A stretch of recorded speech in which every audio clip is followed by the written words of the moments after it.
എല്ലാവർക്കും എൻ്റെ ഒരു പുതിയ വീഡിയോയിലേക്ക് സ്വാഗതം. ഇന്ന് നമ്മൾ നോക്കാൻ പോകുന്നത് പരിപ്പ് കറി എങ്ങനെ എളുപ്പത്തിൽ തയ്യാറാക്കാമെന്നാണ്. അതിനായിട്ട് ഞാനിവിടെ 1 കപ്പ് പരിപ്പാണ് പ്രഷർ കുക്കറിൽ കഴുകി വൃത്തിയാക്കി എടുത്തിട്ടുള്ളത്.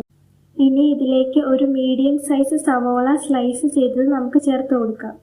അടുത്തതായി ഒരു തക്കാളി ചെറിയ കഷ്ണങ്ങളായി മുറിച്ചത്, 3 പച്ചമുളക് നടുവേ കീറിയത്, ഉപ്പ്, 1/4 ടീസ്പൂൺ മഞ്ഞൾപ്പൊടി എന്നിവ ചേർത്ത് കൊടുക്കാം. ഇനി പ്രഷർ കുക്കർ അടച്ചു വെച്ച് വേവിക്കുക. അങ്ങനെ പരിപ്പ് നന്നായി വെന്ത് വന്നിട്ടുണ്ട്. ഇനി ഇതിലേക്ക് കുറച്ച് ഇൻഗ്രീഡിയൻസ് കൂടി താളിച്ച് ചേർക്കേണ്ടതുണ്ട്.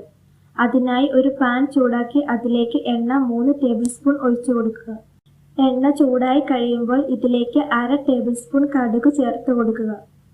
കടുക് നന്നായി പൊട്ടി വരുമ്പോൾ ഇനി വെളുത്തുള്ളി, 2 ഉണക്കമുളക് എന്നിവ ചേർത്ത് ഇളക്കുക. പിന്നീട് ചെറിയുള്ളി, കറിവേപ്പില എന്നിവ ചേർത്ത് കൊടുക്കുക.